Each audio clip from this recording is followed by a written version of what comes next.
Good morning, grade 5 IME students, and welcome back again to our online class. I hope you're all doing great. Today, it's a little bit different because I am out doing some important stuff. And so, I have pre recorded this video in order for you to watch. And so, I just ask one thing from you.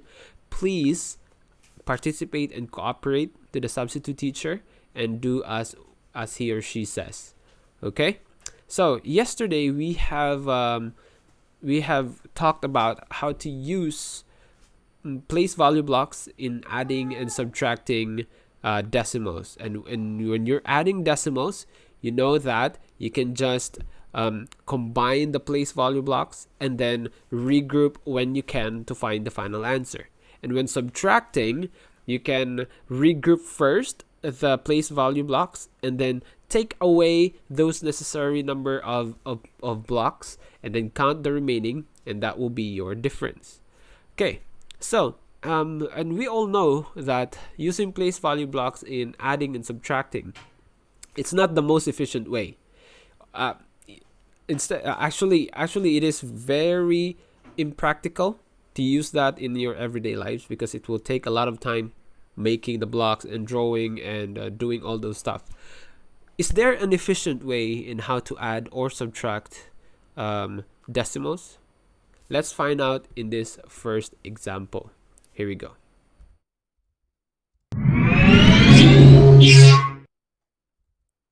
How can you add decimals? A swim team participated in a relay race. The swimmers' times for each leg of the race were recorded in a table. What was the combined time for Caleb and Bradley's legs of the relay race? You know Caleb and Bradley's times.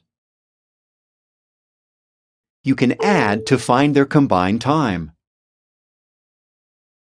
An estimate can help you decide if your answer is reasonable. 21 plus 22 equals 43.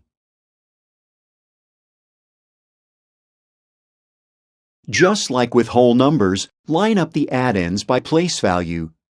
The decimal points will also line up. Use what you know about partial sums to add the hundredths, tenths, ones, and tens. What is the sum of the hundredths? Select your answer.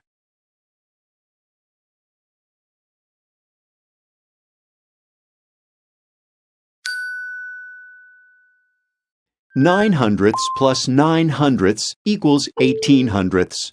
Regroup this as 1/10 and 8 hundredths. Then add the tenths. Ones and tens. The combined time for Caleb and Bradley was 42 and 98 hundredths seconds. The sum is close to the estimate of 43, so the answer is reasonable.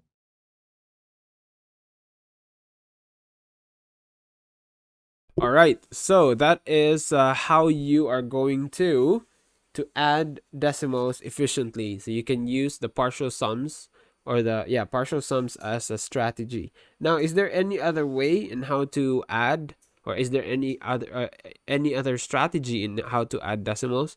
Here's another example. So Carson, in this example, he says Carson ran 7 and 81 hundredths miles last week. Now he ran 14 miles this week.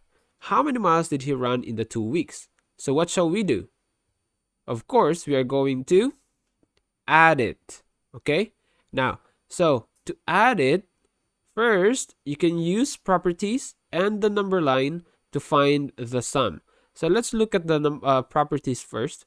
Now here,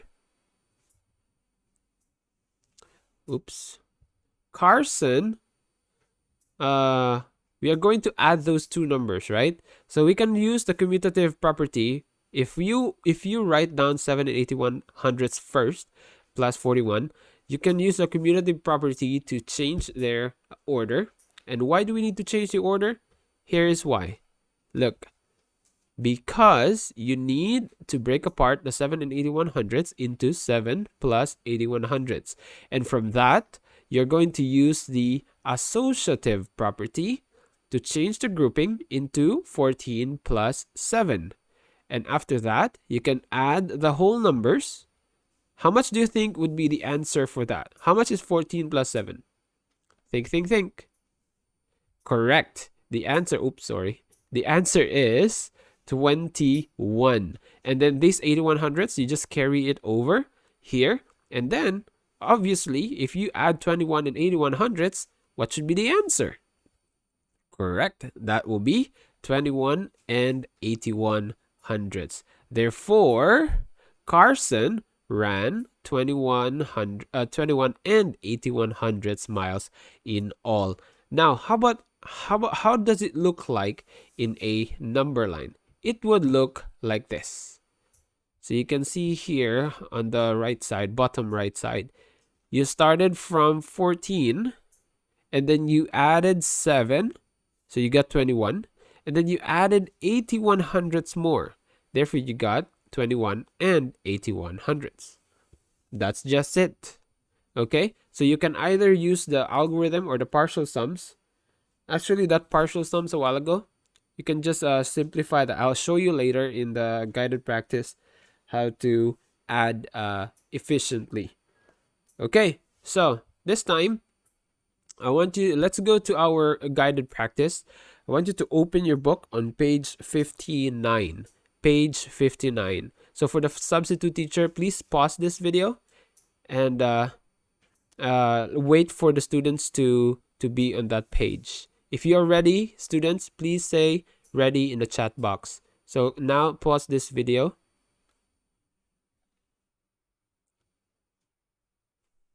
And let's start again. So hopefully you are already there on that page. Question number 1, it says, how is adding 21 and 3900ths plus 21 and 5900ths like adding 2139 plus 2159? So what do you think? How are they similar? How are they similar? I will give you some time there to think about it. Take a look at the order of the digits. What do you think is their similarities? Okay, maybe some of you have an answer ready. So my answer here is you add the numbers. You add the numbers in each place. In each place, value value in the same way. Why did I say like that? You add the numbers in each place value in the same way. How? Look at this. If I write down the decimal here, 21 and 39 plus 21 and 59. Okay. And the other one, the one that is not decimal, 2139 and 2159. I want you to notice, start from the right, both of them, 99, 35, 11, and 22. Both of their place values are the same in each of those numbers. So you add the numbers in each place value in the same way. Okay? So number 2 to 5. So we already have here some problems. Let's start with number 2. Number 2, it says 8200ths plus 4 and 2100ths. So you can use properties here actually. So what properties can we use here? We can use a place value. Let's just use the place value in for number 2. So basically we don't have much space here, so let me go ahead and find some space. Maybe this one. Let's put you here. So sorry. Should put it here. Okay. And there you go. All right. So let me go back to the problem. 82 hundredths plus 4 and 21. So this will be my scratch paper here. 82 hundredths plus 4 and 21. Now take note, when you are adding decimals, take note to always line up your decimal points. So you can see here they are all lined up. And where do you start adding? Yes, you start adding from the rightmost, and then work your way to the left. So let's start with 2 plus 1. How much? That is 3, correct. 8 plus 2 is 10, correct. Now 10 is more than 9, therefore we need to regroup. So you put a 0 here in the tens place. Don't forget the decimal point. And then regroup. Now regroup, put the 1 on the ones place. Okay? And then add the ones place. Final step, 1 plus 0 plus 4. That is equal to 5. Therefore the answer there is 5 and 300ths. Got it? 5 and 300ths. Okay, good. Now this time, let's go to number 3. Here in number 3, I would like to use properties. So we have, let's make another one here. 9 and, oops, I would like to use blue color. 9 and 71 hundredths. Oh, sorry, 9 and 100, 1/10, sorry. Don't know how to speak anymore. Plus, let's use properties here. Plus 7 and 21 hundredths. Now, what property can we use here? We can break apart each number and add all the whole numbers, and then add all the decimals. So let's start with the whole numbers. 9 plus 7. So I got all the whole numbers here. And then plus, I group all the decimals. We have 1/10 plus 21 hundredths. Okay? Now we all know that 1/10 is equal to 10 hundredths, right? So let's proceed to evaluating then. 9 plus 7, that is equal to 16. Plus, plus 10 hundredths plus 21 hundredths, that is equal to 31 hundredths. Now, add 16 and 31 hundredths, you will get 16 and 31 hundredths. Got it? Okay, so the answer here is 16 and 31 hundredths. Okay, so I just want to be honest with you. I really don't prefer, it's not that I don't like, I just don't prefer using any properties. I would like to use the standard algorithm. Much more efficient and space friendly. Look what happened here. See the standard algorithm, the space, and look at the space that we consumed in properties. So I personally prefer standard algorithm. Okay, let's continue. Let's go to number 4. 26 hundredths plus 8 and 3/10. Let me write it down here. 26 hundredths plus 8 and 3/10. Add them all. Take note, always line up the decimal point. Now 6 plus nothing, of course, that is 6. 2 plus 3, that is 5. Decimal point, 0 plus 8, that is 8. That's so easy. So the answer is 8 and 56 hundredths. Okay? And lastly, last number. Let me make another compartment here. 4 and 98 hundredths plus 3 and 2 hundredths. Let's add them. Always start from the right. Great. So 8 plus 2, it's 10. It's more than 9. So we need to regroup. To regroup, we will put 0 here and 1 on the top of the tens place.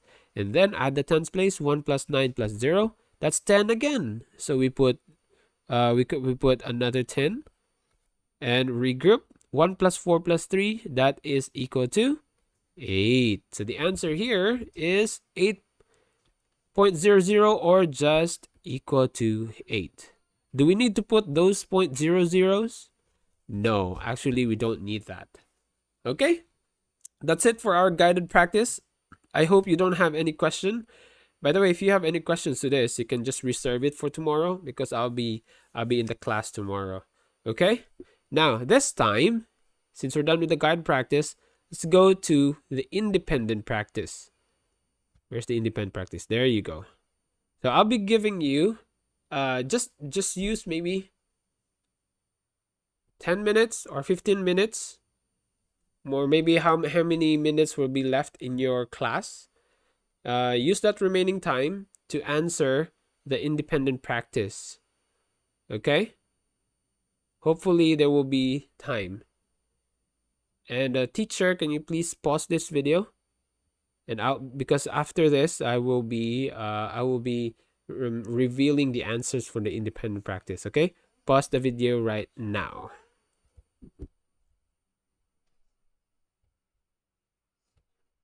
Now I will reveal the answers in 3, 2, 1, and here are the answers. All right. So I guess that's it for today. I'll give the floor to the substitute teacher. That's all. I'll see you tomorrow. Bye-bye.